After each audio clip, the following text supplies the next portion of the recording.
ದೇಶಾದ್ಯಂತ ಸ್ವಾತಂತ್ರ್ಯದ ಹಬ್ಬ ಅದ್ದೂರಿಯಾಗಿ ವಿಶೇಷವಾಗಿ ನಡೀತಾ ಇದೆ. 80ನೇ ಸ್ವಾತಂತ್ರ್ಯೋತ್ಸವ ಸಂಭ್ರಮದಲ್ಲಿರುವಂತಹ ನಾವು ಶತಕದ ಹೊಸ್ತಿಲಲ್ಲಿದ್ದೇವೆ. ಈ ಬಾರಿಯ ದೆಹಲಿಯ ಕೆಂಪುಕೋಟೆಯ ಧ್ವಜಾರೋಹಣ ವಂದೇ ಮಾತರಂ ಹೊಸ ಇತಿಹಾಸವನ್ನ ಸೃಷ್ಟಿ ಮಾಡಿದೆ. ಇತ್ತ ಪ್ರಧಾನಿ ಮೋದಿ 2047ಕ್ಕೆ ಭಾರತ ಅಭಿವೃದ್ಧಿ ಹೊಂದಿದ ರಾಷ್ಟ್ರವಾಗಲಿದೆ ಅಂತ ಪ್ರತಿಜ್ಞೆ ಮಾಡ್ತಾ ಸಪ್ತ ಸೂತ್ರಗಳನ್ನ ಮುಂದಿಟ್ಟಿದ್ದಾರೆ.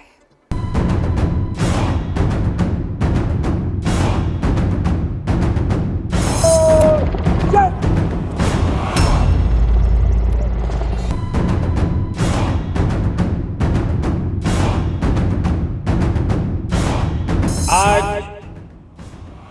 हर घर तिरंगा है, हर मन तिरंगा है।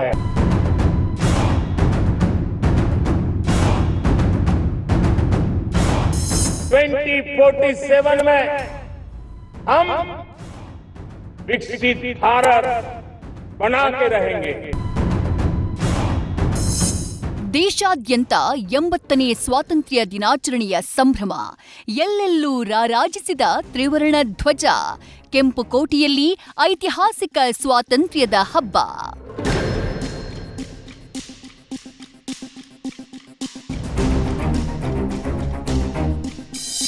ಐತಿಹಾಸಿಕ ಕೆಂಪುಕೋಟೆಯಲ್ಲಿ 80ನೇ ಸ್ವಾತಂತ್ರ್ಯೋತ್ಸವ. ಮೊದಲ ಬಾರಿಗೆ ಸಂಪೂರ್ಣ ವಂದೇ ಮಾತರಂ ಪ್ರಸಾರ.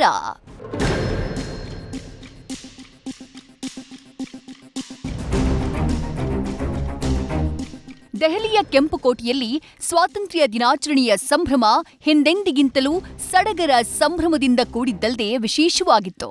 ಯಾಕಂದ್ರೆ ದೆಹಲಿಯ ಕೆಂಪುಕೋಟೆ ಐತಿಹಾಸಿಕ ಕ್ಷಣಕ್ಕೆ ಸಾಕ್ಷಿಯಾಗಿದೆ.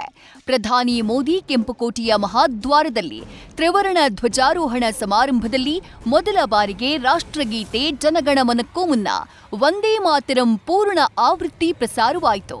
ರಾಷ್ಟ್ರೀಯ ಗೀತೆ ವಂದೇ ಮಾತರಂ ರಚನೆಯಾಗಿ 150 ವರ್ಷ ಪೂರೈಸಿದ ನೆನಪಿಗಾಗಿ ಈ ಗೌರವ ನೀಡಲಾಗ್ತಾ ಇದೆ.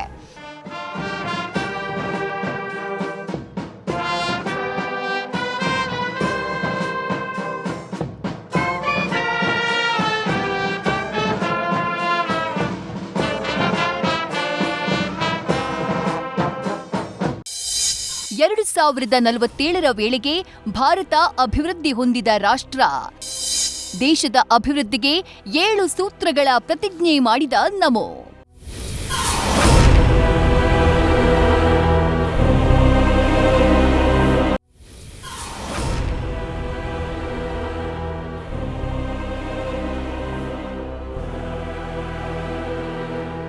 ಧ್ವಜಾರೋಹಣ ನೆರವೇರಿಸಿ ದೇಶ ಉದ್ದೇಶಿಸಿ ಪ್ರಧಾನಿ ಮೋದಿ ಸುದೀರ್ಘವಾಗಿ ಮಾತನಾಡಿದ್ರು. ಹರ್ ಘರ್ ತಿರಂಗಾ ಹರ್ ಮನ್ ತಿರಂಗಾ ಎಂದ ಮೋದಿ, ನನ್ನ ಪ್ರೀತಿಯ ಸಹೋದರ ಸಹೋದರಿಯರೇ, ದೇಶ ಇವತ್ತು ಹೊಸ ಸಂಕಲ್ಪದೊಂದಿಗೆ ಅತ್ಯಂತ ಉತ್ಸಾಹ ಮತ್ತು ಉಲ್ಲಾಸದಿಂದ ಮುನ್ನುಗ್ತಾ ಇದೆ ಅಂತ ಹೇಳಿದ್ರು. ಈ ವೇಳೆ ಮತ್ತೆ ಆತ್ಮನಿರ್ಭರ ಭಾರತದ ಮಹತ್ವವನ್ನ ನೆನಪಿಸಿದ್ರು. ಕಳೆದ 12 ವರ್ಷಗಳಲ್ಲಿ ದೇಶ ವೇಗವಾಗಿ ಅಭಿವೃದ್ಧಿಯಾಗ್ತಾ ಇದೆ. ನಮ್ಮ ಸರ್ಕಾರ 25 ಕೋಟಿ ಜನರನ್ನ ಬಡತನದಿಂದ ಹೊರತಂದಿದೆ. 2047ರ ವೇಳೆಗೆ ನಾವು ಸ್ವಾತಂತ್ರ್ಯದ 100 ವರ್ಷಗಳನ್ನ ಪೂರ್ಣಗೊಳಿಸಲಿದ್ದು ಭಾರತವನ್ನ ಅಭಿವೃದ್ಧಿ ಹೊಂದಿದ ರಾಷ್ಟ್ರವನ್ನಾಗಿ ಮಾಡಲಿದ್ದೇವೆ ಅಂತ ವಾಗ್ದಾನ ಮಾಡಿದ್ರು. ಇದೇ ವೇಳೆ ದೇಶದ ಅಭಿವೃದ್ಧಿಗಾಗಿ ಸಪ್ತ ಸೂತ್ರಗಳನ್ನ ಮೋದಿ ಘೋಷಿಸಿದ್ದಾರೆ. ಉತ್ಪಾದನೆ, ಕೃಷಿ, ತಂತ್ರಜ್ಞಾನ, ಗತಿಶಕ್ತಿ, ರಕ್ಷಣೆ, ಹಸಿರು ಇಂಧನ ಮತ್ತು ಸಾಫ್ಟ್ ಪವರ್ಗಳನ್ನ ಭಾರತದ ಭವಿಷ್ಯ ರೂಪಿಸುವ 7 ಶಕ್ತಿಯ ಧಾರೆಗಳು ಎಂದಿದ್ದಾರೆ. प्राचीन से मैं देश के सामने शक्ति की सप्तधारा का आह्वान करता हूं. आने वाले 5-7 साल में जो पिछले 5-7 दशक में नहीं हुआ, वो सप्तधारा के सामर्थ्य से, शक्ति से हम देश को नई ऊंचाई, नई गति देंगे और नए लक्ष्यों को पार करने वाला सामर्थ्य देंगे. और इसके साथ साथ देश की युवा शक्ति का सामर्थ्य का भरपूर राष्ट्र निर्माण में उपयोग होगा. ಜನಸೇಗಳಿಗೆ ಉಚಿತ ಆನ್ಲೈನ್ ತರಬೇತಿ ಘೋಷಣೆ.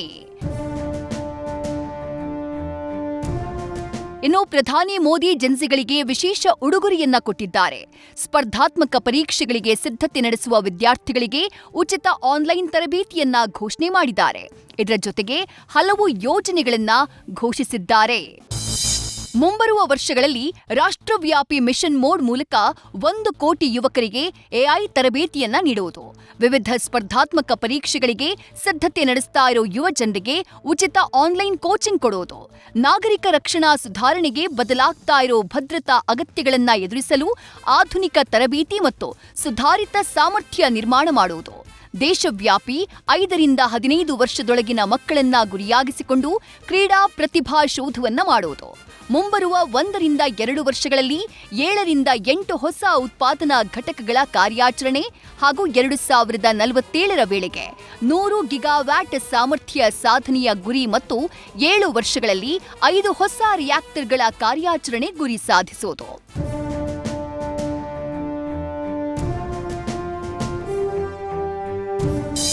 ವೈಚಾರಿಕ ನಕ್ಸಲರನ್ನ ಬಹಿಷ್ಕರಿಸಲು ಕರೆ ನೀಡಿದ ಪ್ರಧಾನಿ ಮೋದಿ. ಇನ್ನು ಪ್ರಧಾನಿ ಮೋದಿ ತಮ್ಮ ಭಾಷಣದಲ್ಲಿ ವೈಚಾರಿಕ ನಕ್ಸಲರು ಅಂದ್ರೆ ಬುದ್ಧಿಜೀವಿಗಳ ವಿರುದ್ಧ ತೀವ್ರ ವಾಗ್ದಾಳಿಯನ್ನ ನಡೆಸಿದ್ರು. ಹಲವು ಸಮಯದಿಂದ ಮಾವೋವಾದಿ ಮನಸ್ಥಿತಿಯವರು ಅಧಿಕಾರದ ಆಯಕಟ್ಟಿನ ಜಾಗಗಳನ್ನ ಅತಿಕ್ರಮಿಸಿಕೊಂಡಿದ್ರು. ಸರ್ಕಾರಿ ಸಮಿತಿಗಳಲ್ಲಿ ಸಲಹೆಗಾರರಾಗಿಯೂ ಇವರು ನೀತಿಗಳನ್ನ ಪ್ರಭಾವವನ್ನ ಬೀರಿದ್ರು. ಕಾಡುಗಳಲ್ಲಿದ್ದ ಸಶಸ್ತ್ರ ನಕ್ಸಲರನ್ನ ನಾವು ನಿರ್ಮೂಲನೆ ಮಾಡಿದ್ದೇವೆ. ಆದರೆ ದೇಶದಲ್ಲಿ ಅರಾಜಕತೆ ಸೃಷ್ಟಿಸೋಕೆ ಕಾಯ್ತಾ ಇರೋ ವೈಚಾರಿಕ ನಕ್ಸಲರನ್ನ ಬಹಿಷ್ಕರಿಸಬೇಕು ಅಂತ ಹೇಳಿ ಕರೆಯನ್ನ ಕೊಟ್ರು. समाज को गलत राह पर घसीटने के लिए भांति भांति के दांव कर रहे हैं. इन दिमागी नक्सलियों को पहचानना होगा, इन दिमागी नक्सलियों को आइसोलेट करना होगा और राष्ट्र को विकसित राष्ट्र बनाने की मुख्य धारा की ओर देश की युवा पीढ़ी को जोड़ना होगा.